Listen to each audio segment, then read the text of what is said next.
अगर आपके घर में बाइक या स्कूटी है तो सरकार की ओर से दो पहिया वाहन पर नए नियम लागू कर दिए हैं। पिछले कुछ सालों में दो पहिया वाहनों का इस्तेमाल काफी तेजी से बढ़ा है। इसकी सबसे बड़ी वजह यही है कि बाइक और स्कूटी आम आदमी की पहुंच में होते हैं, चाहे मिडिल क्लास परिवार हो, गरीब हो या फिर कोई संपन्न व्यक्ति। लगभग हर वर्ग के लोग इन्हें आसानी से खरीद लेते हैं। यही कारण है कि आज गांव से लेकर शहर तक हर जगह दोपहिया वाहन लोगों के पास होते हैं। लेकिन अब सरकार भी इस बात को अच्छी तरह समझ चुकी है कि देश में सबसे ज्यादा इस्तेमाल दोपहिया वाहनों का ही होता है और इसी कारण अब इनके लिए नियम भी सख्त किए जा रहे हैं। जुर्माने की रकम बढ़ा दी गई है, चालान के नए नियम लागू कर दिए गए हैं और लापरवाही करने वालों पर अब पहले से ज्यादा कार्रवाई हो रही है। ऐसे में अगर आप भी बाइक या स्कूटी लेकर सड़क पर निकलते हैं तो आपके लिए यह जानना बेहद जरूरी है कि कौन सी गलतियां अब भारी पड़ सकती हैं और किन बातों का खास ध्यान रखना होगा। अब इतनी सख्ती करने का कारण यह है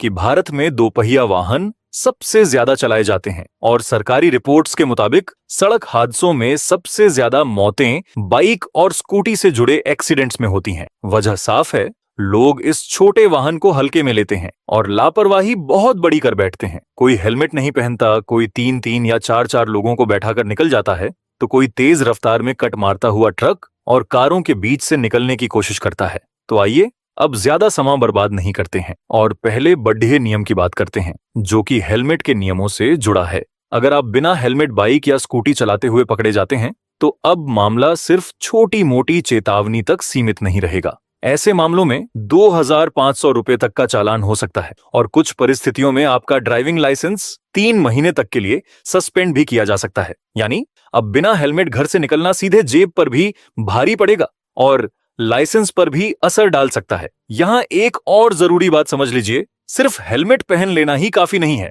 हेलमेट सही होना भी जरूरी है। सरकार की तरफ से साफ किया गया है कि हेलमेट ISI या BIS प्रमाणित होना चाहिए। ऐसा नहीं कि कोई भी हल्का फुल्का या सस्ता सा हेलमेट सिर पर रख लिया और काम खत्म। अब यह भी चेक किया जाएगा कि हेलमेट मानकों के अनुसार है या नहीं। इसलिए अगर आप सुरक्षित रहना चाहते हैं और चालान से भी बचना चाहते हैं तो हमेशा अच्छा और प्रमाणित फुल फेस हेलमेट ही इस्तेमाल करें।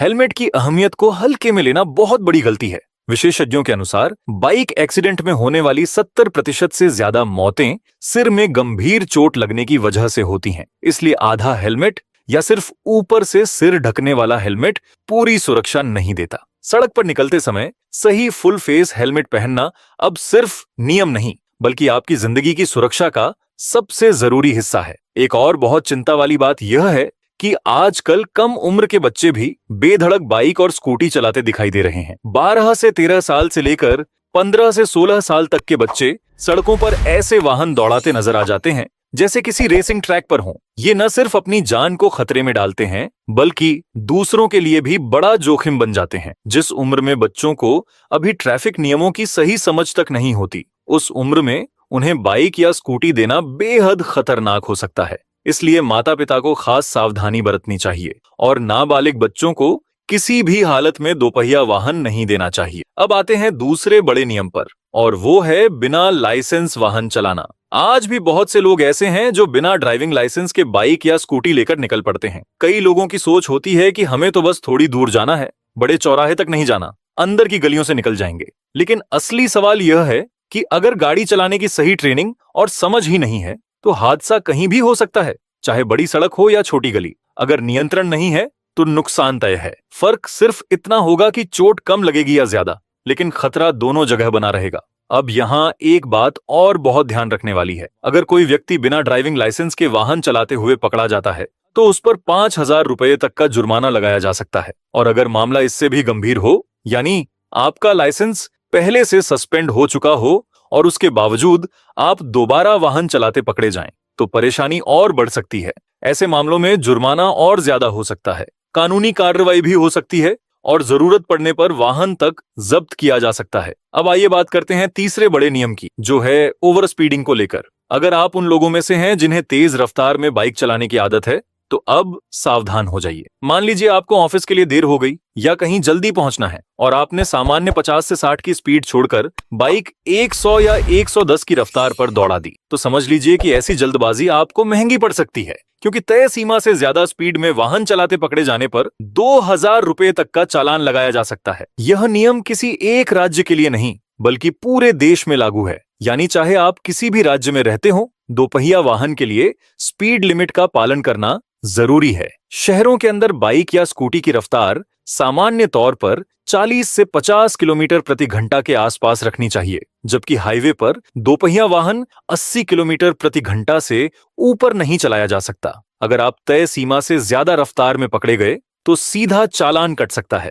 अब बहुत से लोग यह सोचते हैं कि अगर हम शहर के अंदर छोटी सड़कों या गलियों में गाड़ी चला रहे हैं तो पुलिस हमें कैसे पकड़ लेगी, लेकिन अब हालात बदल चुके हैं। बड़े शहरों में कई जगह हाईटेक स्पीड कैमरे लगाए जा रहे हैं जो सड़क पर गुजरने वाले वाहनों की रफ्तार रिकॉर्ड करते हैं। खास बात यह है कि ये कैमरे सिर्फ चौराहों पर ही नहीं बल्कि चौराहों से थोड़ा आगे भी लगाए जा रहे हैं, क्योंकि चौराहे पर तो लोग खुद ही गाड़ी धीमी कर लेते हैं। जैसे ही आप चौराहे से आगे बढ़कर स्पीड बढ़ाते हैं, कैमरा आपकी फोटो ले सकता है और चालान जनरेट हो सकता है। कई बार आपको पता भी नहीं चलता और चालान सीधे आपके नंबर पर पहुंच जाता है। इसलिए अब ओवर स्पीडिंग को लेकर थोड़ी भी लापरवाही भारी पड़ सकती है। अब चौथा नियम है शराब पीकर वाहन चलाने से जुड़ा, और यह सबसे सख्त नियमों में से एक है।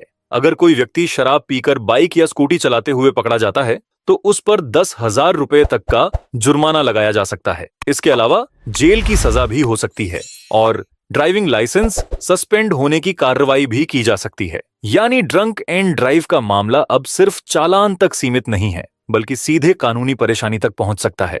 ट्रैफिक पुलिस अब ब्रेथ एनालाइजर मशीन की मदद से जांच करती है कि चालक ने शराब पी है या नहीं। अगर जांच में अल्कोहल की पुष्टि हो जाती है तो मौके पर ही सख्त कार्रवाई शुरू हो सकती है। चालान, जेल, लाइसेंस सस्पेंड या वाहन जब्त, इनमें से क्या कार्रवाई होगी यह मामले की गंभीरता पर निर्भर करेगा। इसलिए अगर आपने शराब पी रखी है तो वाहन चलाने की गलती बिल्कुल मत कीजिए। अब आते हैं पांचवें और बेहद अहम नियम पर, जो नाबालिगों के वाहन चलाने से जुड़ा है।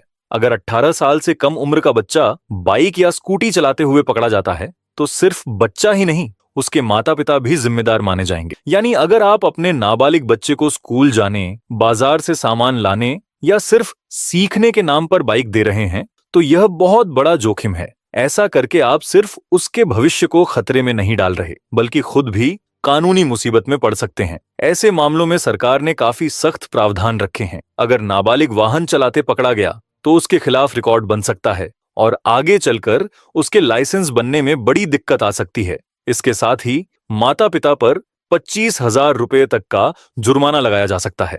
कुछ मामलों में 1 साल तक की सजा का प्रावधान भी बताया जाता है और वाहन जब्त करने या संबंधित जिम्मेदार व्यक्ति के लाइसेंस पर कार्रवाई जैसी स्थिति भी बन सकती है। सरकार की सख्ती का मकसद साफ है, माता पिता अपने बच्चों को ट्रैफिक नियमों के प्रति गंभीर बनाएं और उन्हें कम उम्र में वाहन चलाने से रोकें। इसके अलावा दोपहिया वाहनों को लेकर एक और जरूरी अपडेट सामने आ रही है, खासकर उन बाइकों के लिए जिन पर पीछे महिलाएं बैठती हैं। कई बार ऐसा देखा गया है कि दुपट्टा या साड़ी का पल्लू पीछे के टायर में फंसने का खतरा बना रहता है, जिससे गंभीर हादसा हो सकता है। इसी को ध्यान में रखते हुए अब यह बात जोर देकर कही जा रही है कि बाइक के पीछे वाले हिस्से में सुरक्षा कवर होना चाहिए ताकि कपड़ा टायर में फंसने की संभावना कम हो और ऐसी दुर्घटनाओं से बचा जा सके। अगर आपके घर, परिवार, दोस्तों या रिश्तेदारों में कोई भी बाइक या स्कूटी चलाता है तो यह जानकारी उसके साथ जरूर साझा कीजिए ताकि बाद में अनजाने में कोई ऐसी गलती ना हो जाए जो भारी पड़ जाए।